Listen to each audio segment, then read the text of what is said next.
Senate will come to order.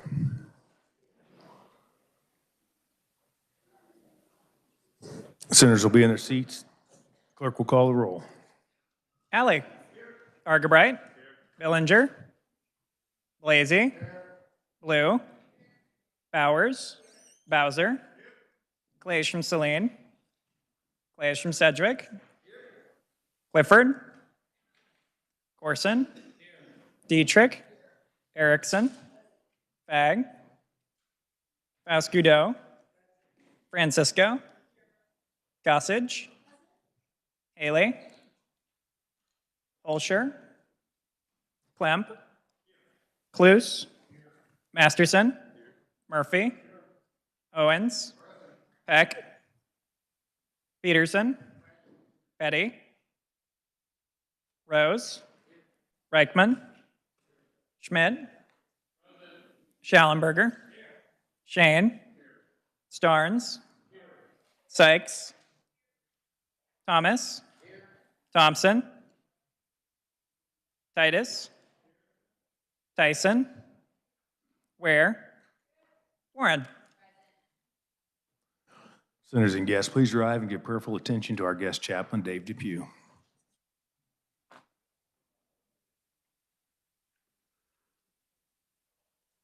Please hear a prayer from the Apostle Paul's letter to church friends in first century Philippi.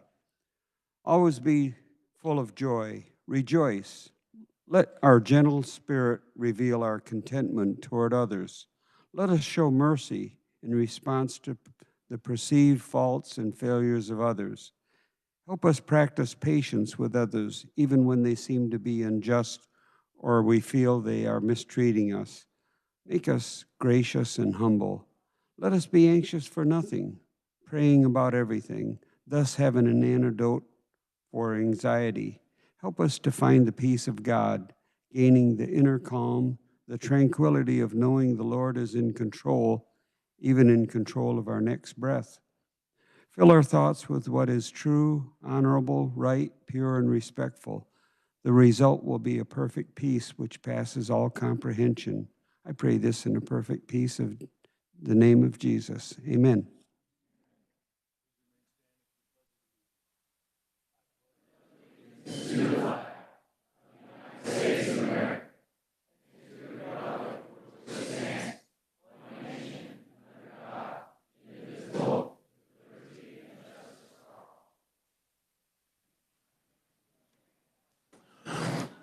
On a point of personal privilege, Chair recognizes the Senator from Johnson, Senator Sykes. Thank you, Mr. President. Today in the VIP gallery, we have some students who are from the organization Zero Reasons Why. Today is Mental Health Advocacy Day, and Zero Reasons Why is a teen-led grassroots campaign focusing on removing the stigma around mental health and preventing youth suicide. So I'd like to have the members stand as I call their name. Emily Chichura, Jasmine Conway, Kate Burdett, Nevaeh Carter, Kenna Odell, Jaden Stevenson, Macy Cruz, Trisha Rastogi, Selena Galasha, I said I was going to mess it up, I did. Laura Butter, Shivra Dirgavathi, Sarah Reardon, Roxas Devine, and Brianna Kelly. So can we give them a good Senate welcome?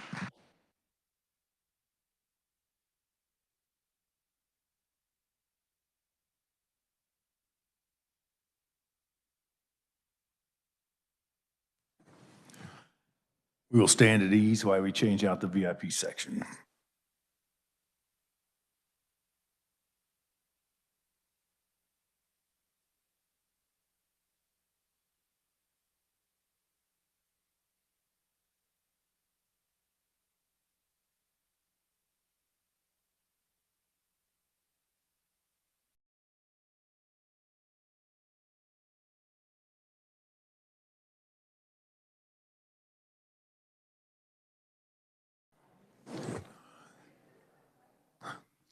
Actually, while we're at ease, we'll go ahead and move forward with page introductions. I have some people with pages. Senator from Wyandotte, Senator Petty. Thank you, Mr. President. We're honored today to have pages from Turner Middle School. It's in the Turner School District in Wyandotte County, and these students are all 7th and 8th graders at Turner Middle School. And I will ask them to stand as I call their name. I have Ian Hernandez, Quez, and Maggie Drog. Sorry, Maggie. Haley Winters, Chris Ingram, Sadie Pestock, and Gabriel Cordero. And they're here, you know, acting, serving as pages. Maybe some of them got a chance to come to your office. They did actually get a chance to come to the local government committee with me today to see that process. So I'd appreciate if you give them a warm Senate welcome.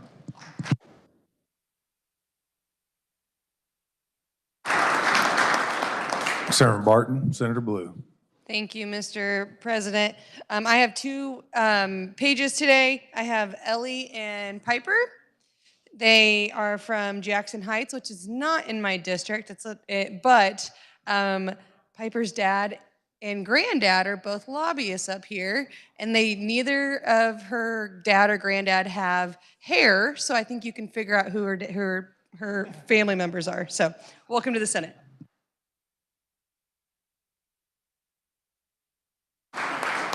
Senator from Shawnee, Senator Schmidt.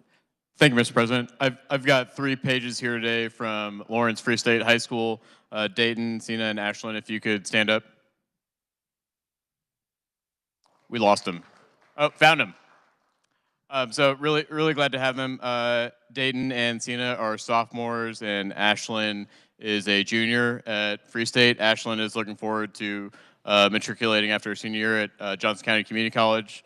I'm having some talks with her about trying to keep her in state afterwards, and really happy to have them, and hope you can give them a warm Senate welcome.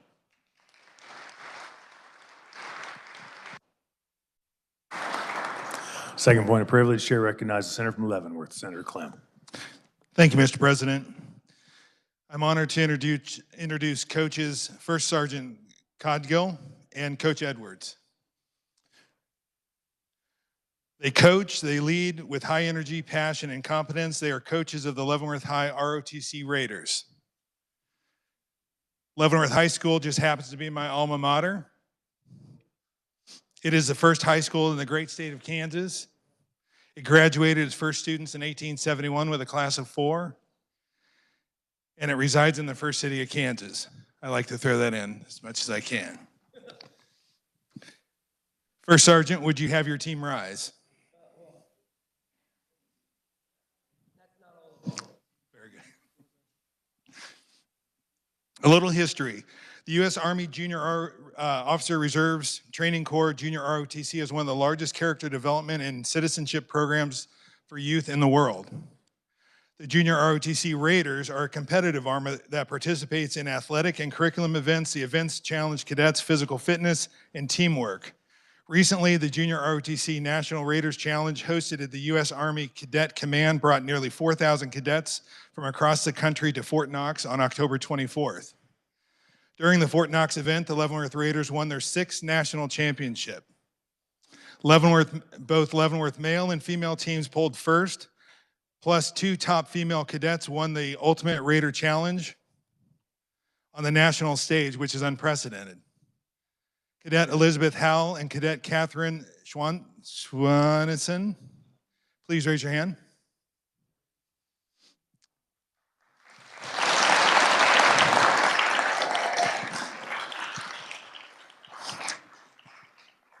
Just as an FYI, the one-rope bridge is one of the most competitive and exhilarating events.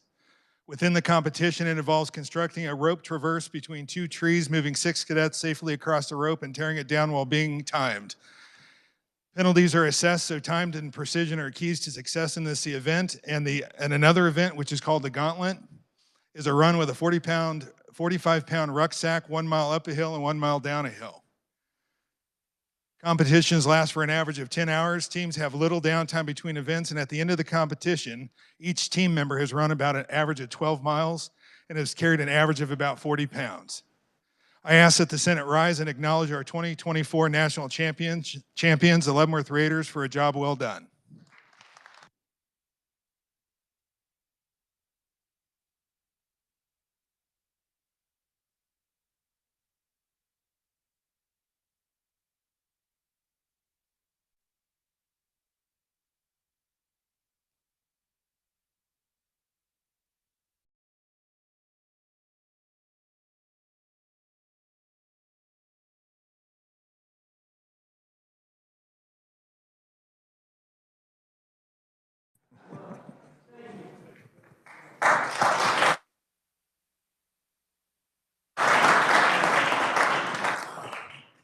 It's an honor to have you guys join us here today. Welcome to the Kansas Senate. Please note references to bills on page 1 through 14 of the calendar. Messages from the House. Clerk will read. Announcing passage of House Bill 2096 and House Bill 2231, House Bill 2096, an act concerning income taxation, and House Bill 2231, an act concerning income taxation. Chair recognizes the Majority Leader from Sedgwick, Senator Blasey. Thank you, Mr. President. I move the Senate resolve itself in the Committee of the Whole for consideration of bills on the calendar under the heading of General Orders. You've heard the motion. All those in favor say aye. Opposed, no. Motion carries. Chair appoints the Senator from Johnson, Senator Warren, to preside over the Committee of the Whole.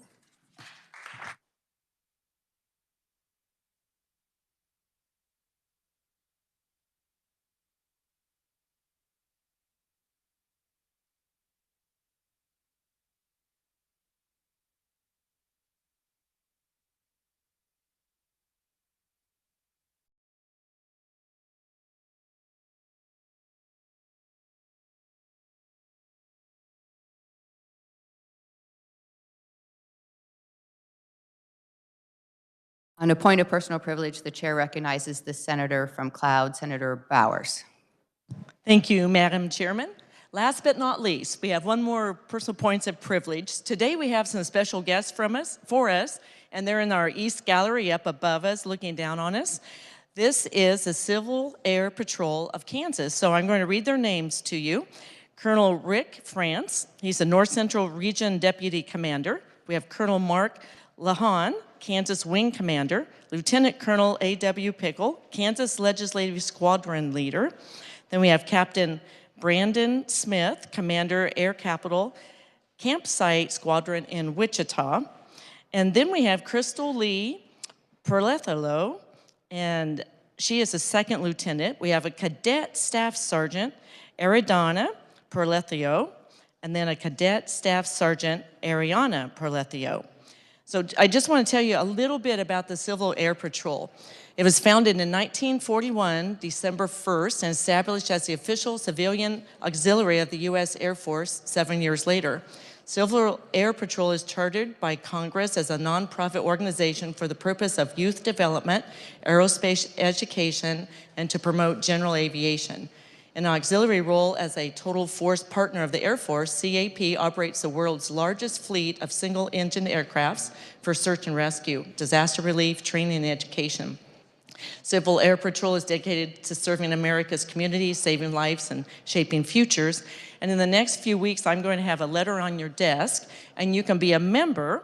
I am a state legislative member. My number is 579162. So we'll see our Colonel Pickle in the hallway with us, and if you'd like to be more acquainted with the group that we can belong to, just see me and I'll put you in touch with the fellows. So welcome to the Kansas Senate. Thank you all.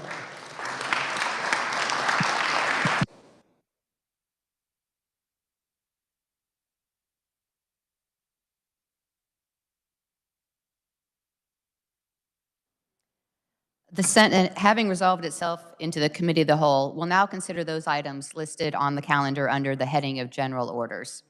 We will now turn our attention to Substitute Senate Bill 33. The chair recognizes the senator from Lynn, Senator Tyson, to explain the bill and to adopt the committee report. Thank you, Madam Chairman. I move we adopt the committee report. You've heard the motion. All those in favor say aye. Opposed, no. The motion carries. You may proceed. Thank you, Madam Chairman. Senate Bill 33 would exempt customers from filling out a form to receive a sales tax exemption that we passed last year. Last year, we passed legislation so that if you own the animal and take it into a custom processor and have it custom for yourself, you're not going to sell it or any other intent for the meat, then you would be exempt from sales tax. Currently, where that bill was, or where that law was changed, it's requiring every customer to fill out a form for that sales tax exemption, and this would just remove the requirement for the form. With that, Madam Chairman, I'd stand for questions. Are there questions for the senator? Seeing none, you may close. Thank you. I move that when the committee rises and report, it reports Senate Bill 33 favorably for passage. You all have heard the motion. Those in favor signify by saying aye. Those opposed, no. The motion carries. Next, we will turn our attention to Senate Bill 137. The chair recognizes the senator from Johnson, Senator Thompson, to explain the bill. Thank you, Madam Chair. Senate Bill 137 is a bill that was pulled off the consent calendar. It came out of committee with no neutral testimony, no opponent testimony, all proponent testimony. We passed the bill unanimously because it's a very, very simple fix. Basically, it conforms civil asset forfeiture code to current law by just changing a couple words in this process regarding any seized weapons or firearms from our law enforcement agencies or that they seize, and determines what they can do with that. It provides a current law, the firearms that are forfeited shall be destroyed, used by the agency for official purposes, traded to another law enforcement agency for use by that agency, or given to the Kansas Bureau of Investigation for use, testing, comparison, or destruction. Senate Bill 137 simply adds a fifth option, which would authorize that already seized firearm to be sold or transferred to a properly licensed federal firearms dealer as a fifth option. It already exists in current law. We're just conforming statutes. And with that, I will stand for questions. Are there questions for the senator from Johnson? The chair recognizes the senator from, hold on a second. The senator from Shawnee, Senator Schmidt. Thank you, Madam Chair. Question for Senator from Johnson. What does transferred mean? Senator from Johnson? I would have, in this case, it would be, for example, one law enforcement agency seized a firearms. They could be transferred, basically given to that licensed firearm dealer, or in the case of this, would also be sold as the option, so they could get some money from that particular sale. It may or may not include remuneration. Senator from Shawnee? Does the senator from Johnson see any concern about the possible, without absent remuneration, just wholesale transfer of a firearm that was forfeited to a licensed dealer? Senator from Johnson? Considering we're talking about our law enforcement agencies, and I'm sure they vet these dealers, I don't have any particular concerns. Senator from Shawnee? Thank you, Madam Chair. I don't share the senator from Johnson's position. I think that as 137 is written right now, it does create significant loopholes and perverse interests that we don't want happening surrounding the transfer or sale of weapons, especially those that have possibly been used in furtherance of a crime. I have an amendment 1608 for 137. Give us a moment to get that distributed.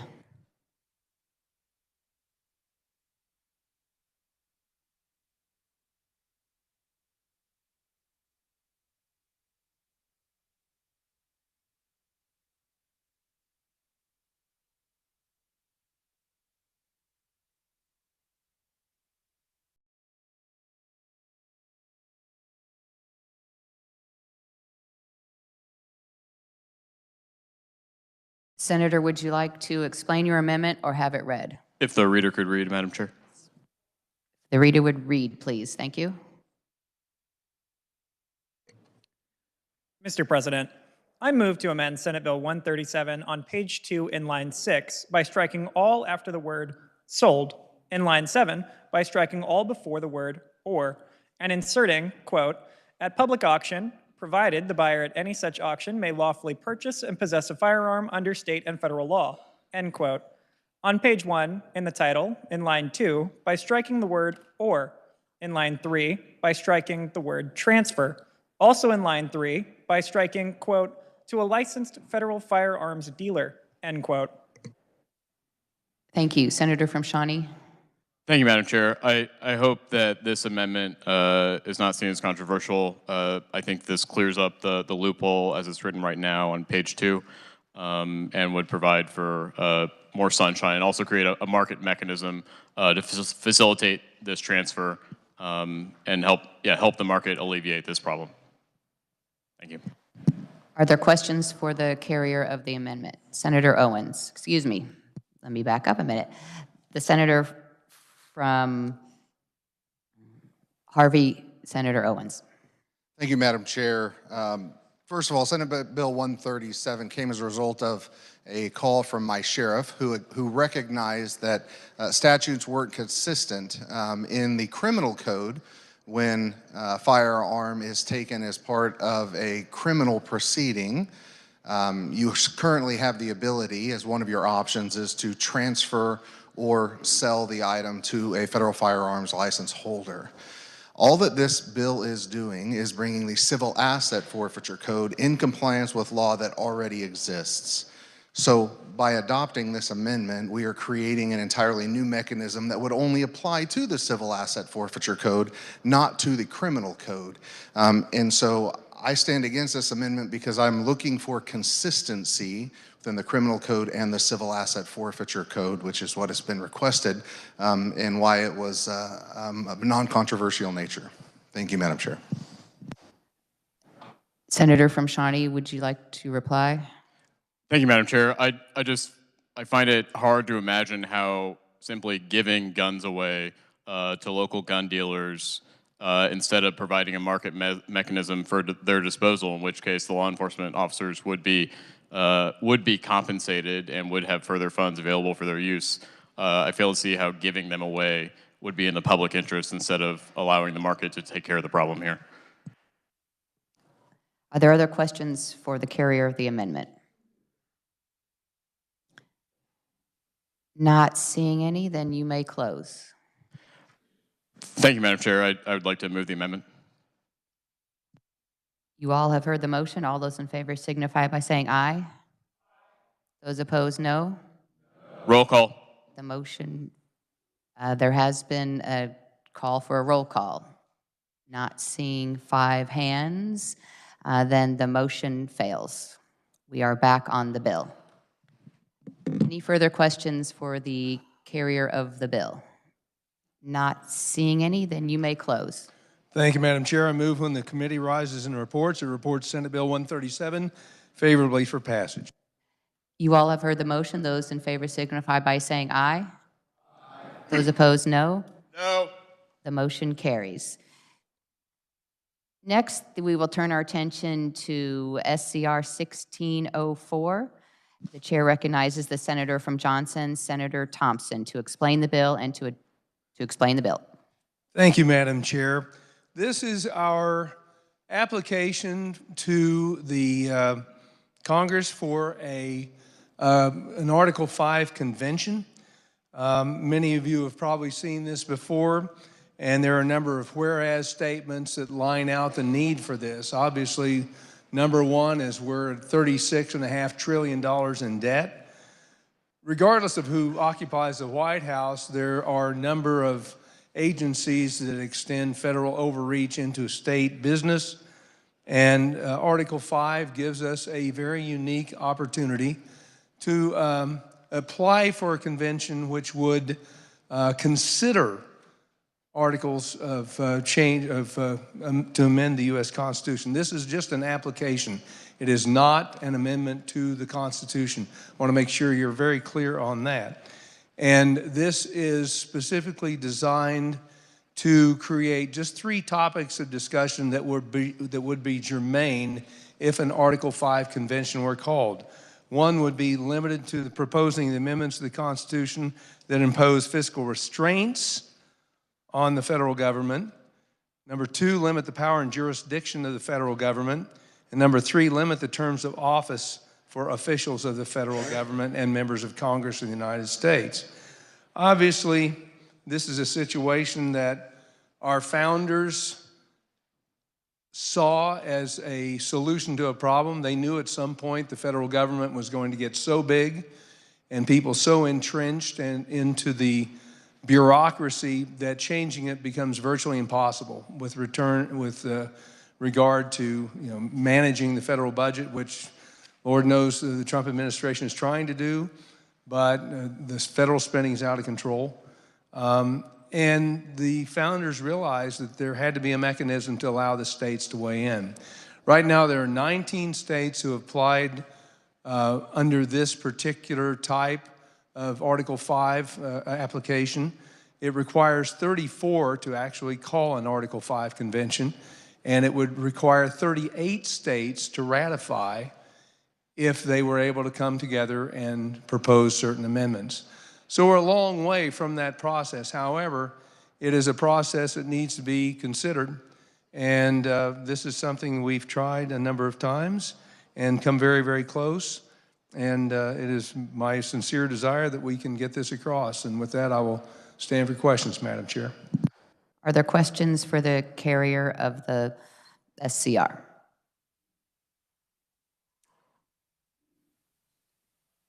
The chair recognizes the senator from Finney, Senator Clifford. Thank you, Madam Chair. I'm a convert to Convention of States. When I first heard of Article 5, I really questioned it. But I had an opportunity to run for Congress, which was a great privilege. And what I realized in spending all that time in Washington, D.C., was that it is broken, and it's permanently broken. And I agree with the bill carrier that the founders were quite intelligent, and they had a lot of forethought to give us this Article 5 opportunity. Never forget that we are a federalist republic, and we states give power to the central government. Unfortunately, over the last 100 years, that central government has become larger and frankly, somewhat tyrannical, as we realize here in our legislature. So there are other solutions. The citizens every 2 years can vote and change the composition of the Congress, but I realize because of incumbency and money, that doesn't occur. Congress, unfortunately, as we well know, will not change itself. We have a new president who's making a valiant attempt at that.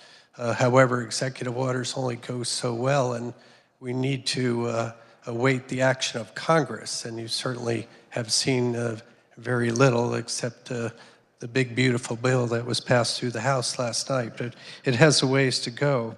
So fortunately, our founders gave us Article 5, and for me, I want to be revolutionary in my time. My office is in the John Brown Hall, and I don't expect to return to the days of bleeding Kansas, but I think it's important that we seize this opportunity and join the other 19 states. It will be national news if Kansas will make this application to the Congress. And I know we don't change many votes once we get to this chamber, but I would ask that my colleagues on both sides of the aisle join me in being a revolutionary in our time. Thank you, Madam Chair. Are there other questions for the carrier of the SCR? Over here, Madam Chair. Okay, thank you. Wasn't looking that direction yet, but the chair recognizes the senator from Butler, Senator Masterson. Thank you, Madam Chairman. I apologize for jumping out at you. I think everybody in this building knows I've been a longtime supporter of Convention of States, and I had become so disillusioned with our federal government. I have been encouraged with what's going on now. I think with the AI technology and the ability to mow through a bunch of trillions of line items, I have some encouragement, but to the point of the Senator from Finney, this thing is still necessary. It is too out of control. And by the way, when you have an administration that runs by executive order, which you've seen in the last couple decades, right? More and more executive orders, and the next guy undoes the last guy, undoes the last guy. And although I happen to agree with the administration right now, and the bulk of the next guy in can undo them all, right? And you change directions so fast. And the only real answer is to have a shift. And that is why the founders put this mechanism in. So it is critical. I would appreciate the support. We'll see how this newly elected body handles this. I would ask for support of it. It is critical a little bit too about the language that comes in, that we have matching language to get to that moment where we have enough to actually trigger it. So there is some nuance to this. So I would appreciate the body moving this through. Thank you. The chair recognizes the senator from Miami, Senator Shane. Thank you, Madam Chair. I have an amendment. It has been turned in. Its number is 1638. Give us just a moment to distribute it.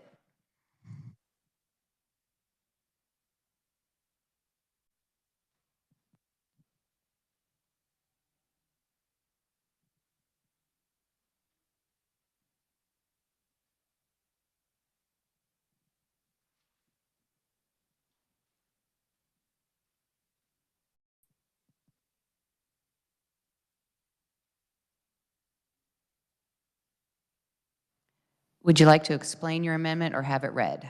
Yes, Madam Chair, I will explain it. Thank you. So this amendment simply puts a rescission or a sunset timeline on the resolution for 4 years after adoption of the resolution.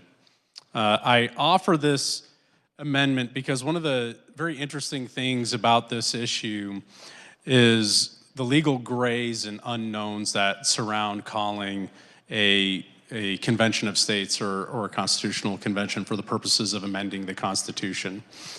There's a lot of great arguments to be had that would say we don't necessarily need to concern ourselves with a runaway convention, so on and so forth. But one of the areas that there is some gray is what Congress might adopt as suitable resolutions. And so there is some legal disagreement on if the lack of a sunset provision actually invalidates every resolution, because resolutions may not be able to exist ad infinitum.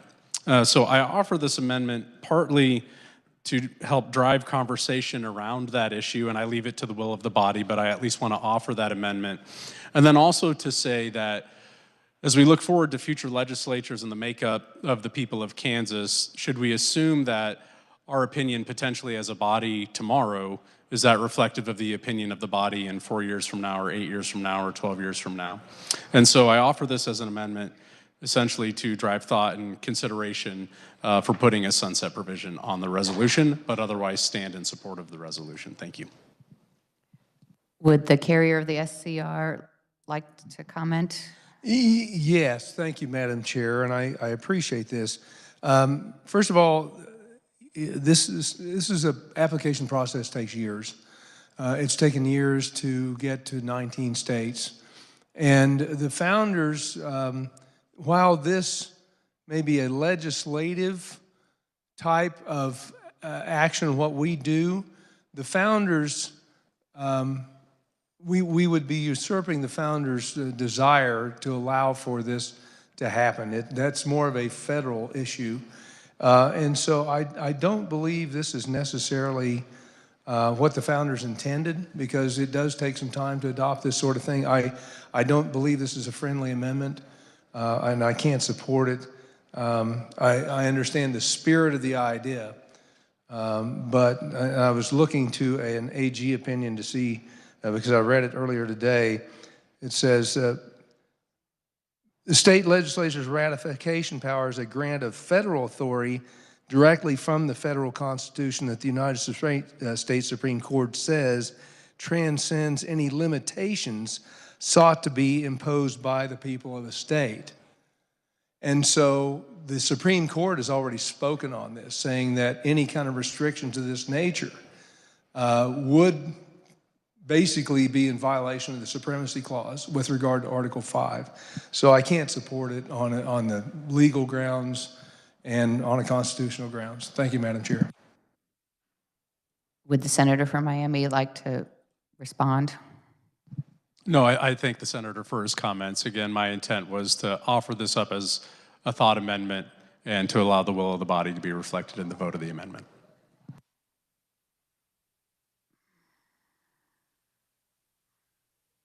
The chair recognizes the senator from Reno, Senator Murphy. Thank you, Chairwoman. I appreciate the senator from Miami. Very thoughtful, and I think it's good that we look at all the angles. I do not support the amendment.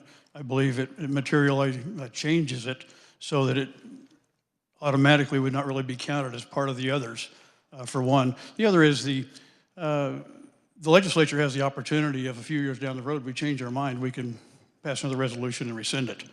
So I think the idea that, like has been brought up by the senator from Johnson, that we've got a process that's going on here that takes a period of time, and to put a limit on it could just have us, if we get up to that 34 in 5 years, we fall off. And I think that's a precarious place to put us, and so I stand against this amendment.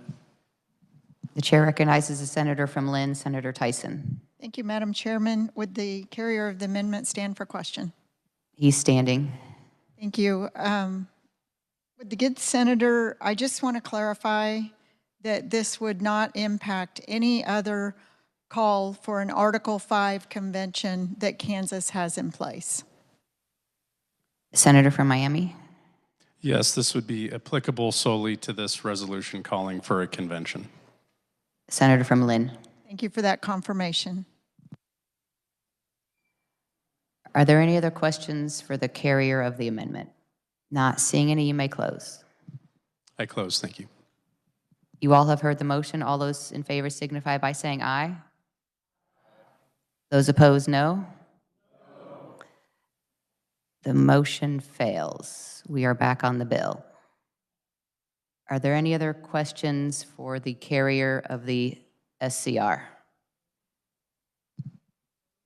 The chair recognizes the senator from Cherokee, Senator Schallenberger. Thank you, Madam Chairman. I think this is going to pass this year. It failed last year, and those of us who were here recall that the bill we had last year was more limited. It dealt simply with term limits and the balanced budget, and this one appears to be a little broader. I do have some questions for the carrier of the resolution. So I'll try to understand it. What does if the carrier would answer, impose fiscal restraints on the federal government? What does that exactly mean, or what's a fiscal restraint? Senator from Johnson. Well, depending on what's adopted at the convention and what kind of an amendment was determined, I suppose it could be anything from a balanced budget requirement or spending down the debt at a certain rate that achieves some sort of stability. I think that is still open for discussion, which is why that's going to be part of the discussion at the convention. Senator if there is one called. Sorry, Madam Chair. Senator from Cherokee.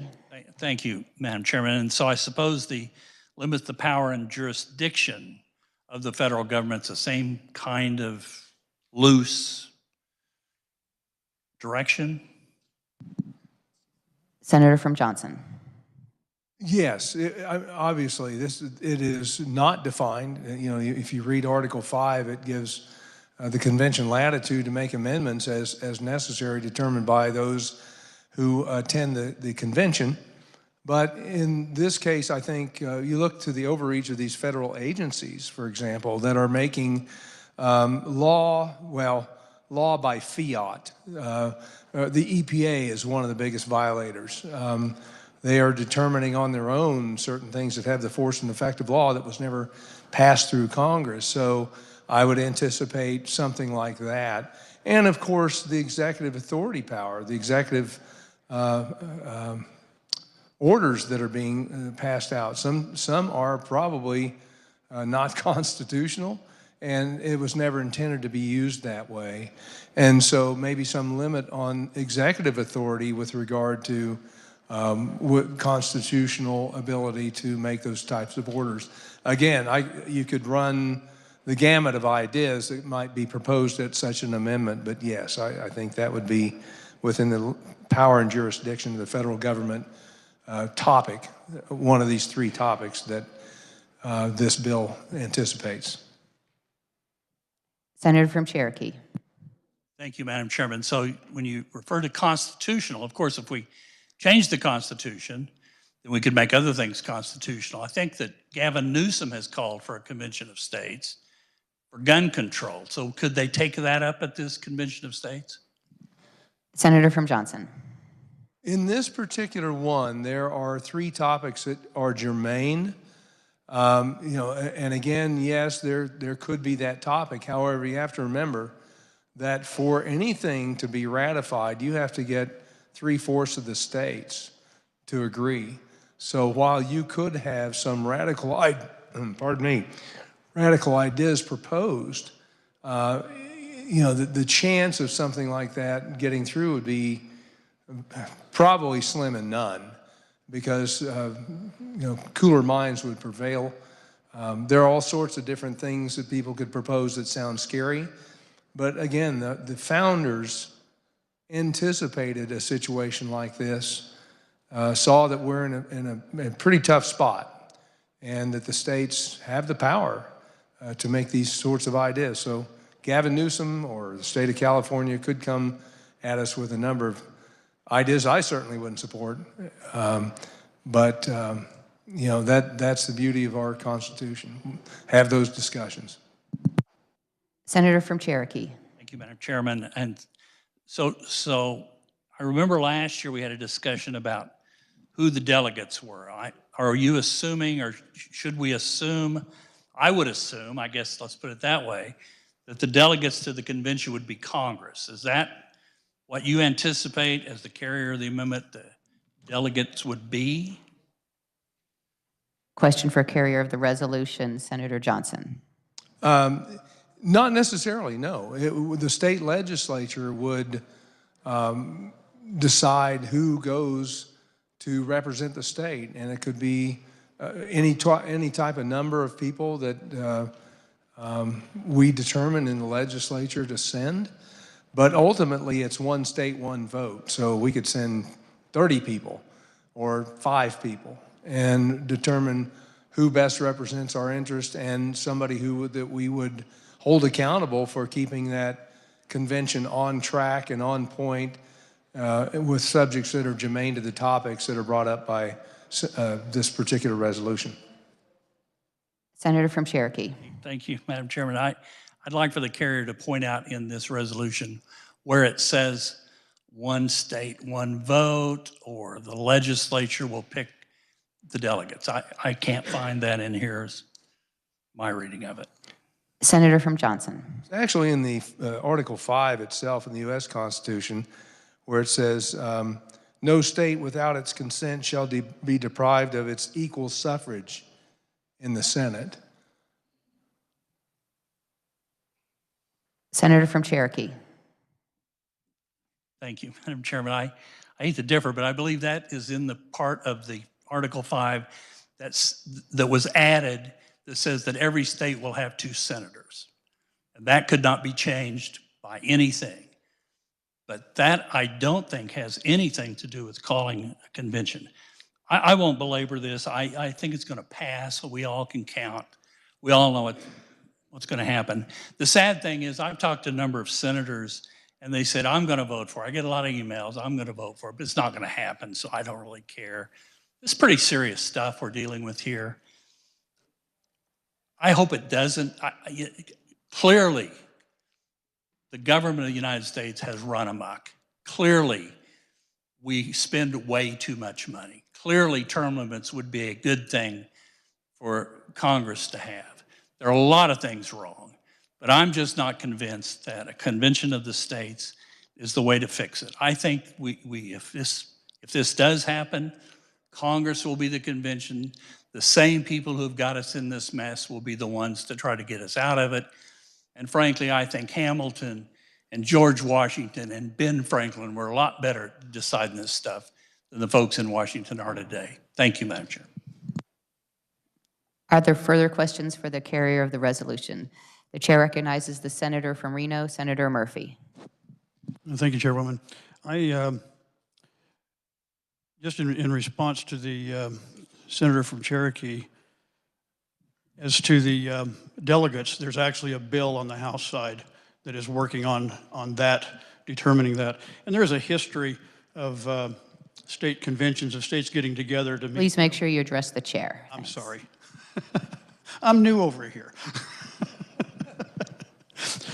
There is a history of states getting together and having conventions for various things, intermountain, coastal, various and sundry things like that. And we understand the way those things work. They've been happening ever since we've had a nation. The idea that we are looking at this as being something dangerous and we wouldn't think our founders would like it. I'm going to quote from a letter. Thomas Jefferson wrote Chief Justice William Johnson in 1823. He was upset about some judicial overreach in Marbury v. Madison and Cohen v. Virginia. And he wrote towards the end of his letter, he says, "The Chief Justice says there must be an ultimate arbiter somewhere. True, there must, but does it prove it is either party? The ultimate arbiter is the people of the Union assembled by their deputies at convention at the call of Congress or of 2/3 of the states. Let them decide to which they meant to give authority claimed by the two other organs. And it has been the peculiar wisdom and felicity of our Constitution to have provided this peaceable appeal where that of other nations is at once to force." I think it's important that we look at this and the importance that it is and the fact that we can come together. The federal government did not make the states made the federal government. And I think it's time that we rein it in. Are there further questions for the carrier of the resolution? The chair recognizes the senator from Johnson, Senator Sykes. Thank you, Madam Chair. No questions, just a couple of comments. The United States Constitution has been amended 27 times since 1791, and in every case by an amendment process under Article 5, which provides that 2/3 of both houses of Congress approve an amendment and that 3/4 of the state legislatures are required to ratify it. This process involves elected representatives of the people at the federal and state levels. Over the past 234 years, this process has served all citizens of the United States very well. In his journal at the Federal Convention of 1787, Madison stated that the framers believed that the purpose of the amendments is to correct defects in the Constitution. The purpose of a convention is to create a new Constitution. A convention of states would put unelected, unaccountable delegates in charge with the potential of rewriting our entire Constitution. Article 5 gives no guidance on how a convention of states would work. How would the rules be established? How many delegates would each state get? How will they be selected? Who will determine what issues the convention can consider? How much influence would powerful, well-funded special interest groups have over those delegates? Again, we are putting forth a process that potentially will rewrite our Constitution and can very easily take away the rights that we all took an oath to uphold. There's no such thing as a limited convention. There is no provision in place to ensure that a convention remains tied to a single issue. Once a convention begins, delegates have full authority to change rules, ignore rules, and govern the convention in any way that they see fit. The convention can choose a new ratification process for the constitutional amendments, therefore taking all power away from the states and giving it to themselves. No judicial, legislative, or executive body has authority to settle disputes at a convention. We have not clearly defined how we will be picking our delegates to represent our state. We've not clearly defined the rules of which our delegates will follow. We have not clearly defined the rules for which the amendments coming out of a convention will be ratified. We as a state government cannot, with a clear conscience, wish to impose term limits on our U.S. government when we ourselves do not have them or have even had a hearing on 2 bills that have been introduced this year even. If you believe, as I believe, that the constitutional amendments should be proposed and ratified by those who are elected by the people, you should join me in voting no. Thank you, Madam Chair. Are there any other questions for the carrier of the resolution? The chair recognizes the senator from Wyandotte, Senator Petty. Thank you, Madam Chair. And I'm standing to pass the mic to the Senator from Johnson. Senator from Johnson, Senator Holscher. Thank you, Madam Chair. I do have a couple of questions for the carrier, if he would stand for them. He's standing. Yes, would you confirm for me, please, the main purpose of this SCR is to control spending and impose term limits? Was there a third item? Senator from Johnson. It's also to limit the power of the federal government. There are 3 topics, 3 specific germane topics to this one. I should be more specific and say Senator from Johnson, Senator Holscher. Very good. A follow-up question for the carrier. How would you guarantee, you talked about this a little bit, but again, how would you guarantee that the agenda we set for term limits, controlling spending, et cetera, would be adhered to? Senator from Johnson, Senator Thompson. Well, in this particular case, these are the 3 topics that are germane. There are 19 other states that have conformed to this form of an Article 5 convention. And with any, so those would be the topics that would be germane in the confines. All sorts of things could be presented, but I guess the issue is, are we afraid of having that topic of discussion? What is constraining us from this when we have an untenable situation right now? And I think the trust in Congress is about the same as the local media. It's pretty doggone low for a number of good reasons. So, how do we know what they're going to do to us now? How do we know what the EPA is going to do next? How do we know whatever federal agency is going to do next that imposes its will upon the state and our constituents? We've had a runaway situation now, so they can't guarantee they're not going to continue to impose things that we have no say over, which is why this convention is so important. Senator from Johnson, Senator Holscher. Yes, thank you for that. I think you proved the point there. All sorts of things can be considered. While we have been saying that we're trying to rein in federal spending as well as impose term limits, anything can be considered germane. And history and the Constitution supports that, because when you take into consideration individuals tasked with the responsibility of being a delegate to such a convention, they are unelected and unaccountable to the people they represent. There are no checks and balances for them. Interestingly, over 20 states have rescinded their application for an Article 5 convention after later finding out that it can't be minimized. Again, a little background. The 5th article of the U.S. Constitution, Article 5, is the amendment article. It provides 2 different methods for proposing amendments to the Constitution, 2 modes of ratification. Never in the 230 plus years of American history since our Constitution was ratified has a convention been used to propose amendments. Despite various convention applications over the centuries, there has not been a constitutional convention since the 1787 Federal Convention in Philadelphia. And I think we know what happened then. That produced our current Constitution.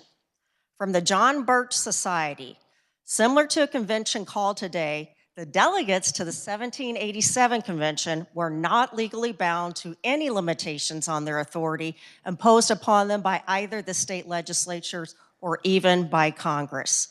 In fact, the delegates outright discarded limitations that were issued by 10 of the 12 authorizing states. Think about it.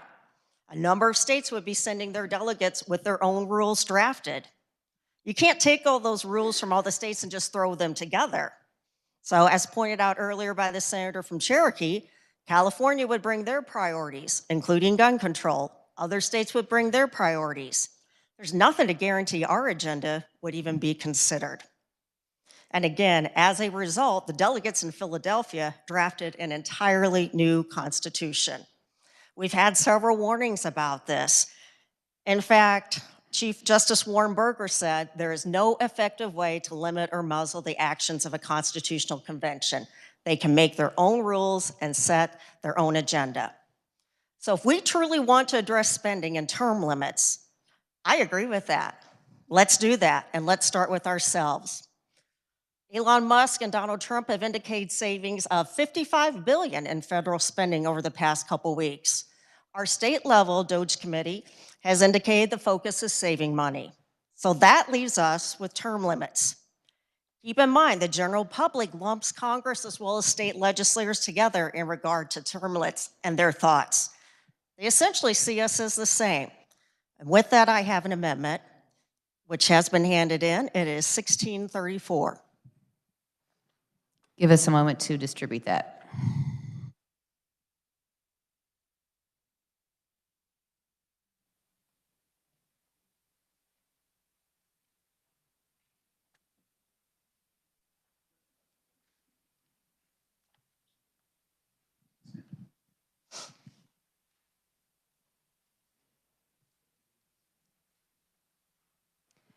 Would you like to have the reader read your amendment? I'll explain. Go ahead. Yes, this essentially calls upon us to take that first step and put our money where our mouths are. This isn't a concurrent, as SCR 1604 is a concurrent resolution, this is a state constitutional amendment to replace the language that would do one, allow any individual to serve 16 years total in our state legislature. Secondly, an individual could serve an additional 4 years by winning 70% or more of the vote in a primary. And to make everybody in this room feel a little better, anyone elected prior to 2025 would be exempt. Citizens believe electeds become too entrenched in the system. So this would be a means of us taking that first step with term limits, which we have said is very important. Are there questions for the carrier of the amendment?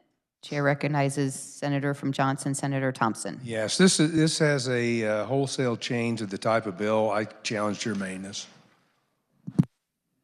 The Rules Committee will meet. Germaneness has been questioned.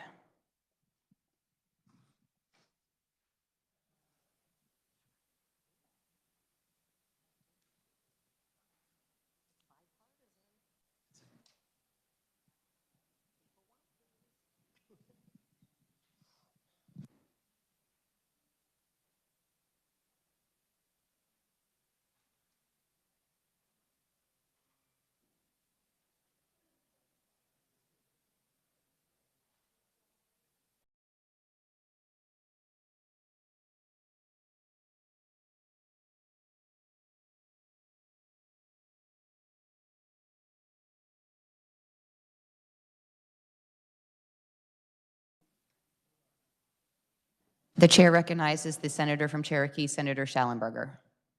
Thank you, Madam Chair. After careful consideration, we rule this amendment is not germane. We are back on the bill. Chair recognizes Senator from Johnson, Senator Holscher. I will not challenge that, but I would ask the body, because this is such an important issue to the people, we need to consider this. We have two bills out there, mine as well as the one introduced by the senator from Cherokee County. Keep in mind, over 80% of Americans favor term limits, both Republicans and Democrats. Additionally, 79% favor maximum age limits. This proposal didn't contain that.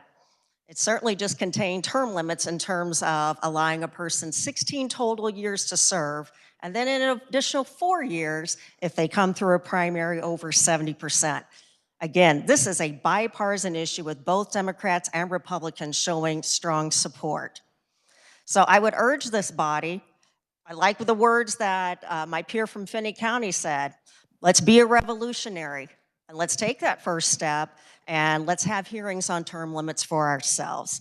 And before closing and before ending on this whole Article 5, just keep in mind, again, the John Birch Society says an Article 5 convention is not the mechanism to take back and rein in our federal government. It is, however, the principal vehicle to hijack and destroy our republic. I urge the body to vote no.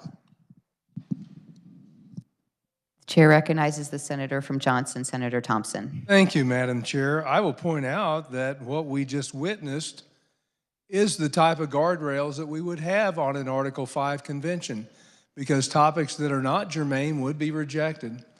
And so you can't let fear of the unknown stop you from making changes that are absolutely necessary. Our federal deficit now exceeds our military budget. We're going to get to a point where our GDP, debt to GDP ratio is so high that all we're going to do is paying interest on the debt. Clearly, our Congress is unable to answer these questions or it will be happening. And so, once again, I stand in support of this resolution. Are there further questions for the senator from Johnson? The chair recognizes the senator from Wyandotte, Senator Haley. Thank you, Madam Chair. This is just a very crucial discussion. I've enjoyed this for many years, this debate as to whether or not we were going to be a part of the convention, so-called Convention of States. And I appreciate the points that are made each year that we've heard these. It's always an education for me, Madam Chair.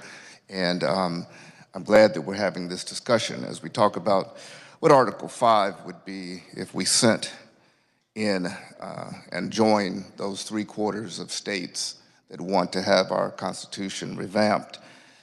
And I get to thinking every year that it comes up, you know, what kind of issues might be addressed? The senator from Johnson, your colleague and mine, Senator Thompson, the carrier of this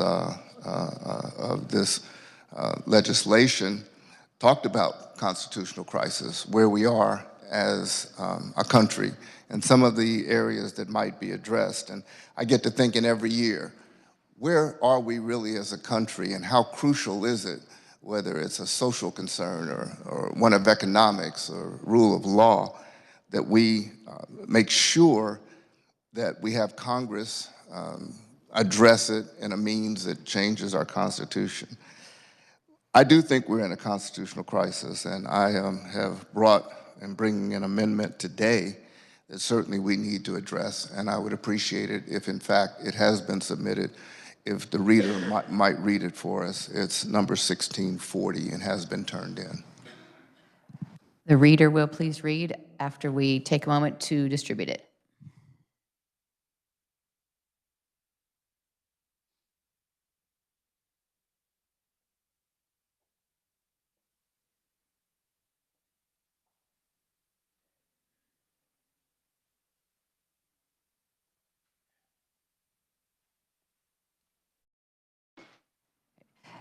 Go ahead and proceed.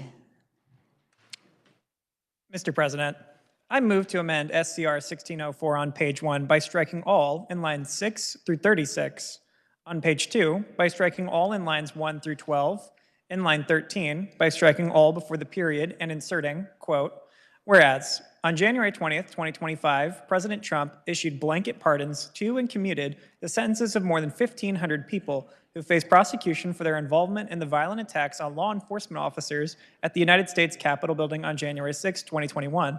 And whereas the people who were pardoned or granted commuted sentences faced criminal prosecution or were already serving sentences for being convicted of crimes including assault and battery of law enforcement officers and crimes involving the use of deadly weapons against law enforcement officers.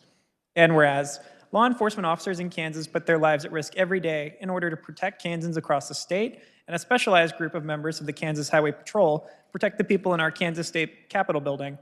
And whereas the state of Kansas prides itself on protecting our law enforcement officers who risk their lives daily to protect Kansans by criminalizing violence against law enforcement officers. and having enhanced sentencing provisions for those who commit violence against a law enforcement officer. And whereas it is important that we send a message to law enforcement officers across Kansas that we condemn the issuance of pardons for those who commit violence against law enforcement officers and believe that such individuals should be held accountable for their actions. Now, therefore, be it resolved by the Senate of the state of Kansas that we condemn the pardons and commutations of sentences for those involved in violence against law enforcement officers during the violent attack on the United States Capitol building on January 6, 2021. And be it further resolved that the Secretary of the Senate shall send enrolled copies of this resolution to Senator Haley, the Kansas Fraternal Order of the Police, the Kansas Sheriff's Association, and the United States Congressional District Delegation from Kansas, end quote. On page 1, in the title, in line 1, by striking all after the word resolution, by striking all in lines 2 and 3, in line 4, by striking all before the period and inserting, quote, condemning the pardons and commutations of sentences for those individuals involved in the violent attack on law enforcement officers at the United States Capitol building on January 6, 2021, end quote. Chair recognizes the senator from Wyandotte, Senator Haley. Thank you, Madam Chair, and I thank the reader, as always, for his thorough and articulate, mellifluous voice in helping us go through the amendment as presented. Madam Chair, I am concerned and continue concerned during this constitutional crisis, if nothing else is addressed, that we continue to allow the rule of law to be just completely overridden, a disrespect for our law enforcement that we've seen by the commutation of those violent insurrectionists, violent and aggressive insurrectionists, not those that were nonviolent, but the commutation and a pardon for those who overrode our law enforcement. I call 911. And all of us do, or should. And to think that in this constitutional crisis that we would have the ability to do sweeping pardons, that any entity would do that, as a former assistant district attorney, is offensive to me. It's offensive to all of us, I would think, and that we should have foundationally, Madam Chair, with this utter disregard for the respect for rule of law, that we would indeed have this addressed by way of having this as a part of whatever. The senator will please address his comments to the matter before the body today, which is a proposed constitutional Article 5 convention. Correct. And so that having been said, Madam Chair, this is a constitutional crisis. Many of us feel that there is a sweeping ability to thwart the rule of law, that is in and of itself a fundamental basis by which all the laws that the Constitution will address, that there has to be that respect. I offer this as something I hope we can all agree to by way of amendment to the underlying concurrent resolution. And I'd be happy to stand for any further question. Does the carrier of the resolution wish to comment? Senator from Johnson, Senator Thompson. Yeah, I certainly do. First of all, this perpetuates a myth around January 6th. This is a false narrative. There were only 2 people died. One was a private citizen shot by a Capitol police officer. Number 2, there was a police officer that died. We'll make sure we stay on the subject on the matter topic of it. This materially today. alters the content of the bill, the entire intent of the bill, and therefore I challenge germaneness. Germaneness has been challenged, and the Rules Committee will meet.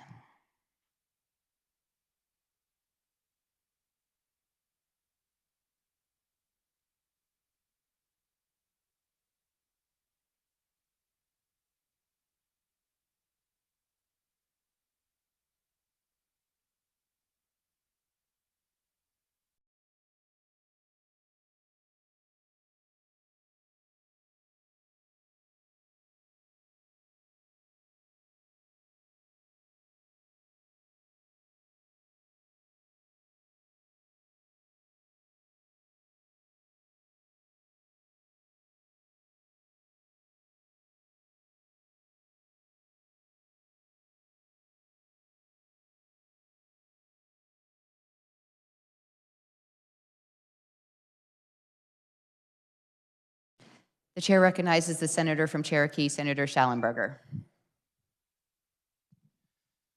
Thank you, Madam Chair. This strikes everything in the title and everything in the body.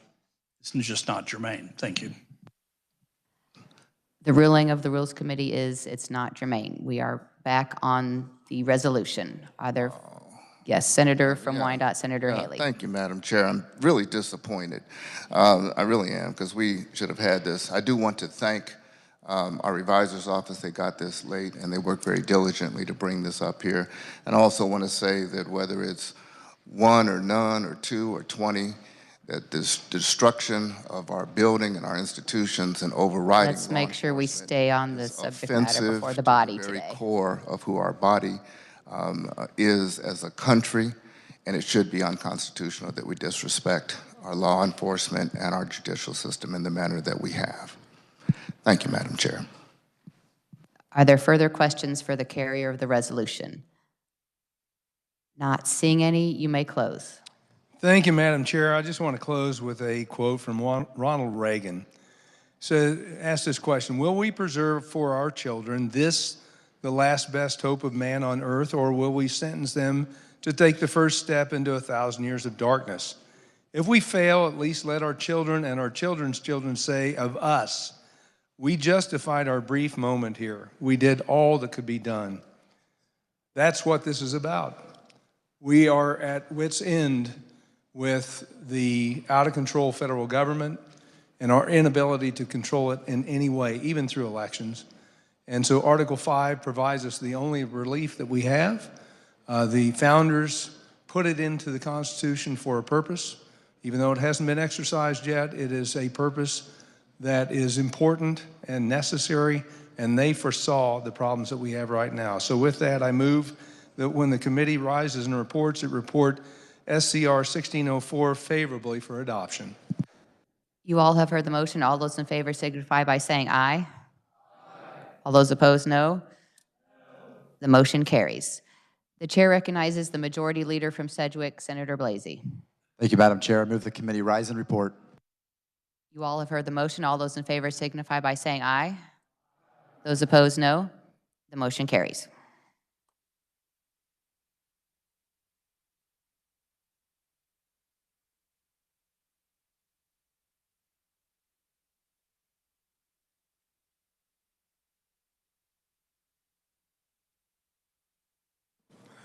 Clerk will read the committee report. On motion of Senator Blasey, the Senate resolved itself into the Committee of the Whole for consideration of bills on the calendar under the heading of General Orders with Senator Warren in the chair. Recommended Senate Bill 137 be passed. Senate Bill 33 be amended by the adoption of the committee report, recommending a substitute bill, and the substitute bill be passed. SCR 1604 be adopted. Chair recognizes Senator from Johnson, Senator Warren to adopt the report. Thank you, Mr. President. I move we adopt the committee report. For the motion, all those in favor say aye. Opposed, no. Report's adopted. We'll now refer back to the order of business. Introduction of bills and concurrent resolutions. Clerk will read. Senate Bill number 279 by the Committee on Federal and State Affairs, an act concerning governmental ethics. And Senate Bill number 280 by the Committee on Assessment and Taxation, an act concerning property taxation. This constitutes introduction of Senate Bill 279 through Senate Bill 280. Reports of standing committees. Clerk will read. Mr. President, your Committee on Assessment and Taxation begs leave to submit the following report. The following appointment was referred to and considered by the committee, and your committee recommends that the Senate approve and consent to such appointment. By the Governor, member of the State Board of Tax Appeals, Kristen Wheeler. Mr. President, your Committee on Assessment and Taxation begs leave to submit the following report. The following appointment was referred to and considered by the committee, and your committee recommends that the Senate approve and consent to such appointment.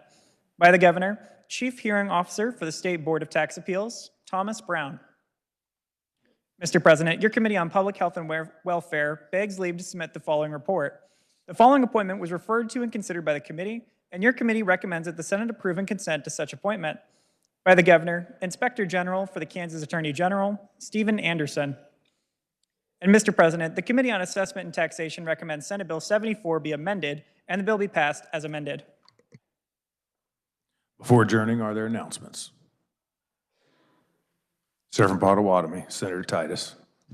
Thank you, Mr. Chairman. I have a resolution on my desk that I'm seeking co-sponsors for. We will be recognized the Kansas Task Force 1. This was a group of firefighters that was deployed on search and rescue missions in response to the recent hurricanes on the East Coast.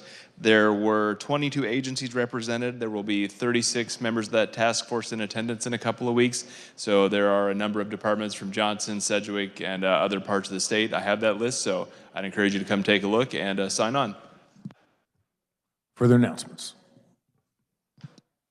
Seeing none, Chair recognizes the Majority Leader from Sedgwick, Senator Blasey. Thank you, Mr. President. I move the Senate adjourn until 2:30 p.m. on Thursday, February 27th, 2025. For the motion, all those in favor say aye. Opposed, no. Motion carries. We're adjourned.